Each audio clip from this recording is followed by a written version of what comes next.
Well, John, a 2-2 draw here at the Gateshead International Stadium. How do you reflect on that one? It's one that's got away from us, but it was a game of two halves.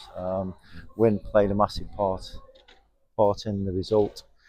It was a bit like playing at Truro, really. Sort of gale force wind blowing down the pitch. We go in 2-0. Should have been 3. But 2-0 is always a funny score, especially when you're playing against that wind. And the only disappointment, I think, was the goals that we conceded were avoidable. But if you'd said before the game, would you take a point? Probably would. Those goals that you did score in the first half were the result of a very dominant showing. But was it always, I suppose, a little bit like when you play cricket and both teams have to bat on a wicket? Similar with that this afternoon, wasn't it? You didn't really know how much of a leveler those conditions were until you saw Gateshead play with the wind. Yeah, like we've taken the win first half, and then you open second half that it's going to die down a bit, but it didn't. And as I say, the only disappointment was they were avoidable. The goals that we conceded were, he's got to defend better, and we're getting punished for making mistakes. And then right at the end, we should score. Luke's got 1-on-1 and should put it away, and that's been the story really of this season. We've had a lot of good chances that we should score, and it's cost us quite a few points. But first half, especially the front two, caused them all sorts of problems. You've always talked about character within your side. That was evidenced again this afternoon, wasn't it? Because after the game went back to 2-2, the hosts very much had the wind in their sails. But as the way football works sometimes, after that, the pendulum did seem to swing back to your side. Yeah, you got to show real guts when you concede 2 when you're 2 up, and they did that again. And no, you can never question their effort, and it's not easy when you're travelling that they're doing, and to keep going. It shows the fitness levels, how high they are, and their attitude to come here and get a result. Says a lot about them. When Luke Jeffcott went through, did you think that is another episode of the Late Late Show again? Yeah, if you want the ball to fall to somebody in that position, then Luke's your man. And I'm sure he won't sleep tonight.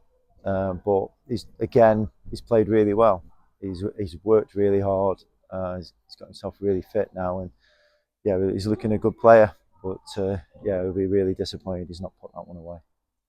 Talking about the ones that did go in though, Dominic Johnson, Fisher, that's perhaps what you've wanted him to add to his game, a finish from that kind of angle and that emphatic as well. That must please you. Very much so. Dom's been playing well. I think he's improved a hell of a lot since the start of the season and from last season. And the only thing that is lacking from his game is his finishing and probably laying 1 or 2 on. But yeah, he's still only a young lad. And he's still improving, and if he can keep improving as he's done this season, then Truro have got a good player on their hands. No game now for 10 days. Is that a good thing? Maybe in terms of getting over this afternoon and the long journey, and then resting up some weary bodies and looking to get some of those players out injured back match fit.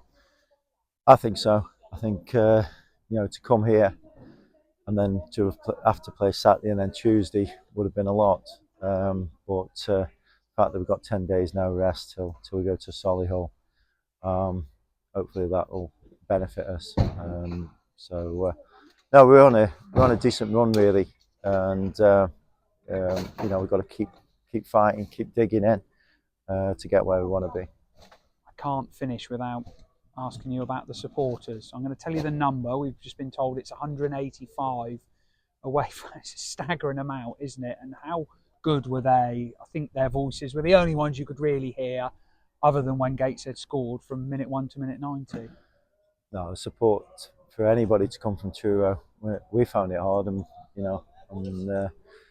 we're getting employed to come here. So for people to come that distance is the longest distance in the history of English football. is remarkable. And if we'd have got nothing from the game, I think I'd have felt more sick about that than having to go home with nothing. But no, they say every week that their support is fantastic. Never hear them criticise. They're always behind the players, and it's very rare in football. And I hope that continues for Truro because it is unique. John, thanks ever so much for your time as always. Thank you.